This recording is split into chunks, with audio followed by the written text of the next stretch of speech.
Yeah, I told our guys after the game to be disappointed you lost, but do not be disappointed in your effort. You know, defending Florida is difficult. They got a really, really good team. Coach Golden runs great schemes over there, but we guarded them. We held that team to 65 points. Thought if we held Duke to under 70, we'd have a good chance to win. And I felt like if we held Florida under 70, we'd have a good chance to win. Saturday, we found a way to win. Tonight, maybe not so much. But two great teams, two tough teams. We lost by 2 points. They made a one more play than we did tonight. LJ Cryer and Jawan Roberts have been kind enough to join us all week in the media room. Let's raise our hand if we have a question for them. We'll start up front. Jawan, 6 years with Coach Sampson. What has he meant to your life? What has Houston meant to your life? And how do you are you looking at all toward the future with leaving this program as a player?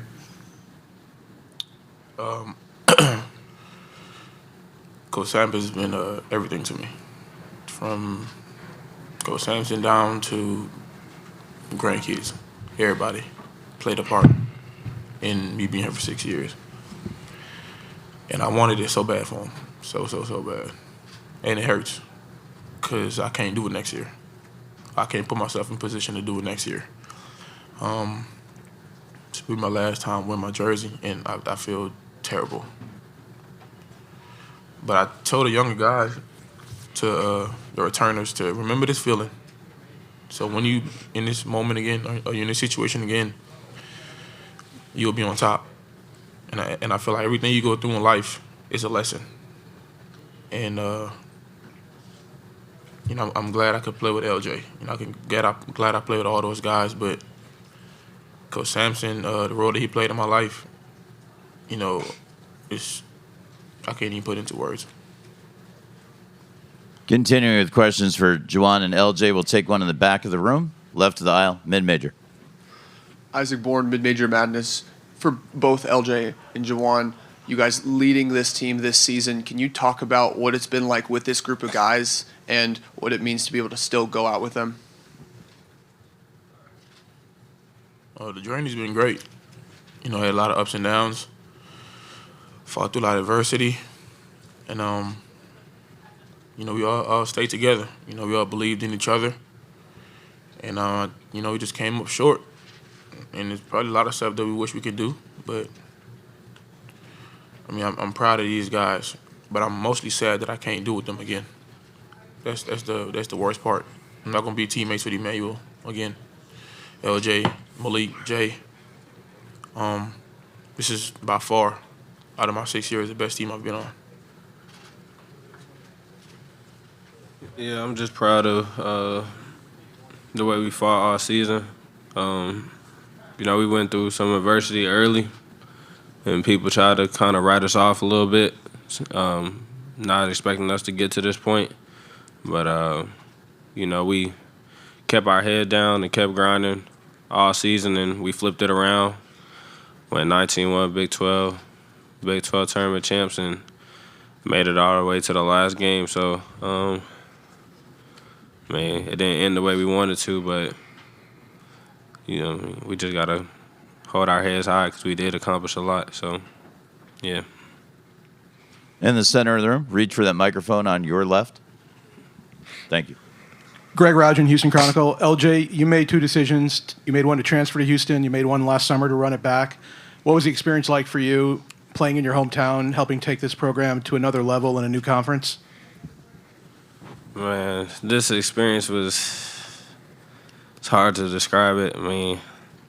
I remember before I got to Houston, I had 3 foot surgeries before I got here, and after those surgeries, I was kind of questioning myself if I was going to ever be the player I once was before. Never My confidence was kind of shook. I wasn't confident in my movement. But coming to Houston, the coaches, they believed in me. Coach Q, I used to have talks with him every single day in his office, telling him these things. Like, he'll be like, man, go out there and be free.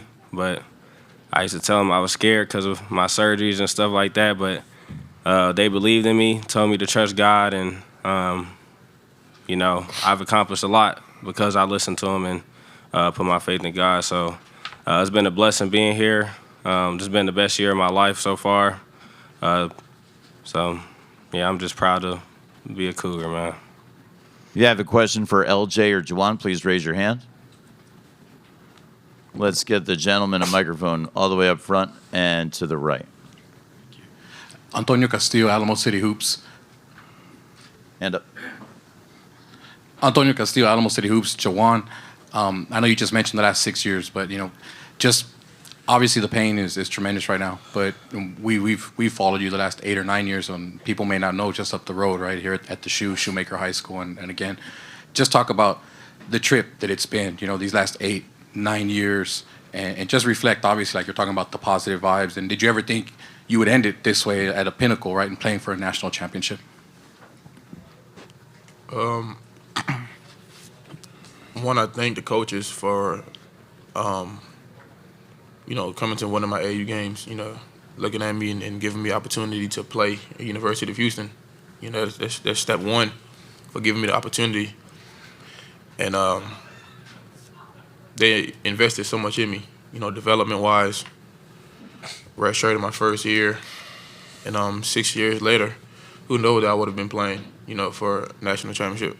When I first got here, I wasn't a nobody scouting report, and I worked my butt off, and they continued to help me along their way. And 6 years later, I had a different role, and I feel like the coaches had a lot of trust in me to lead this team.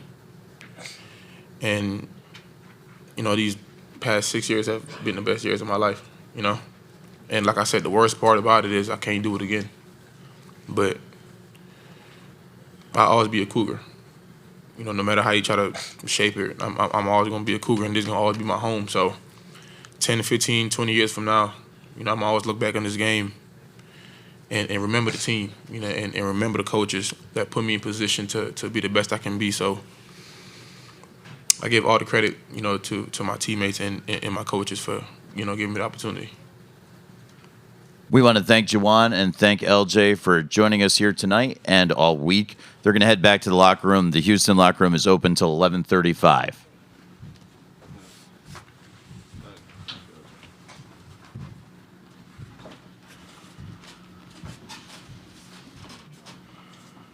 Our first question for Coach Sampson is up front to the right. Dennis. Dennis Dodd, CBS Sports. Kelvin, just what's going through your mind right now? Big picture. Yeah, I'm just going through those last two possessions more than anything else. It's incomprehensible in that situation. We couldn't get a shot. Got to get a shot. We're down 2, and obviously we didn't need a 3. But with Emmanuel, we were struggling to score the entire second half. We got good looks, but Florida was doing a good job running us off the line and forcing us to score it. But we just didn't do a very good job of finishing some shots. Guys that's been in the paint, scoring all year.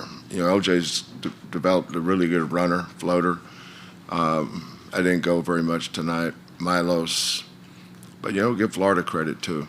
I'm not going to sit up here and poor mouth and pity mouth us. We held that team to 65 points. Clayton and Martin combined to go 5 for 20. If you'd have told me we'd hold those two guys to 5 for 20, and we had a good plan. We just didn't score it well enough to win. We scored it well enough to be in a position to win.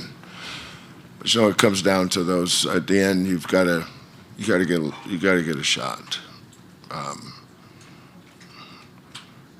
That's you got to do better than that. Coach, next one's up front to the left, Aaron. Aaron Beard with the AP. Kelvin, what were you hoping to get out of that last play?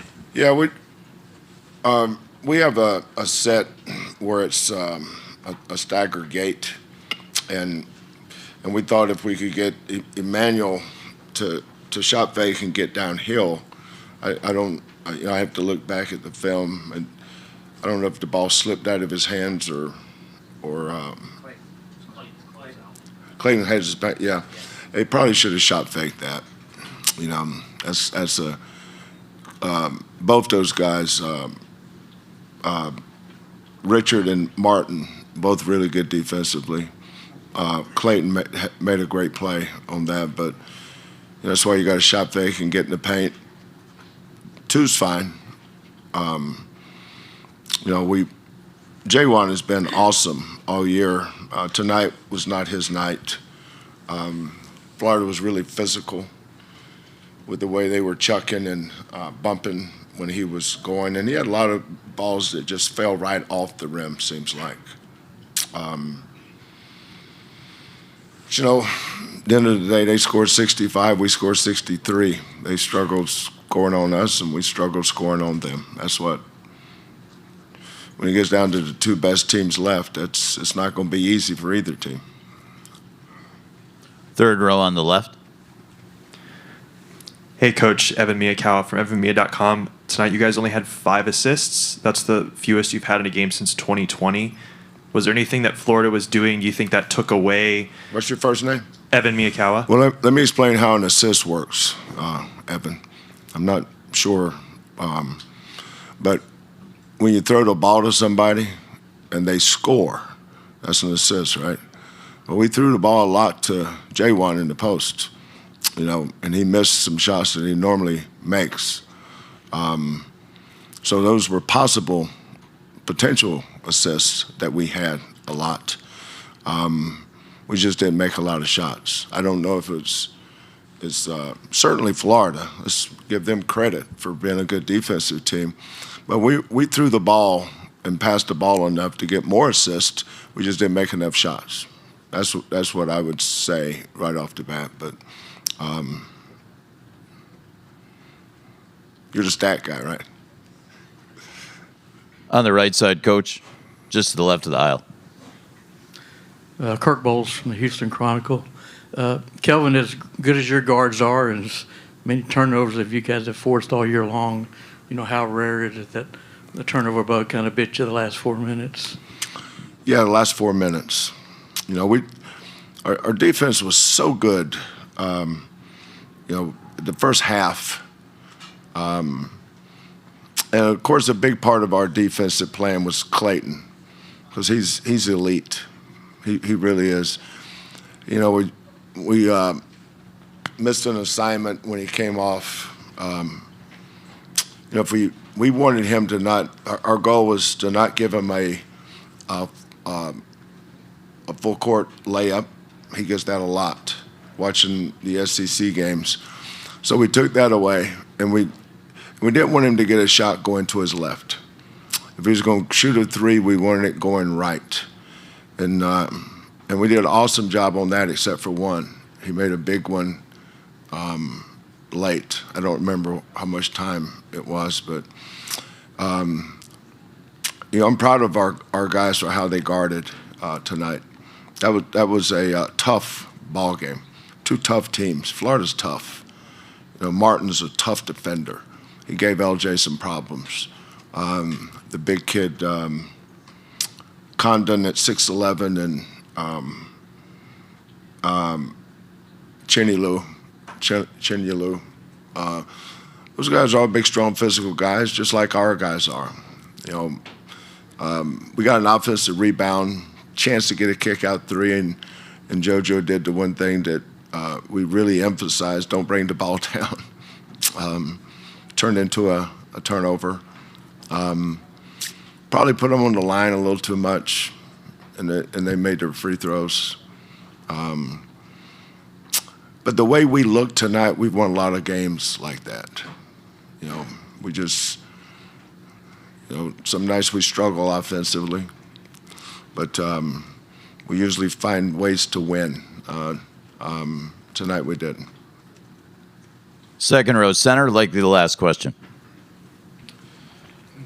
Kelvin, to what degree did the way that they were breaking out on you, which is something that you rarely ever face, Adi Joseph, CBS, the way that they were breaking out on you early in the game to get some long passes to the big men, Yeah. did that surprise you? Was that something that you were... Well, it surprised me that we didn't do a better job guarding it. But it didn't surprise me that they did it. They're good at that. But,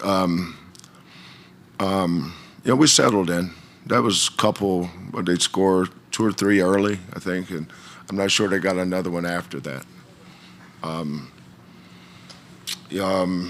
Our guys figured that out. I think by the time we got to the first TV timeout, we kind of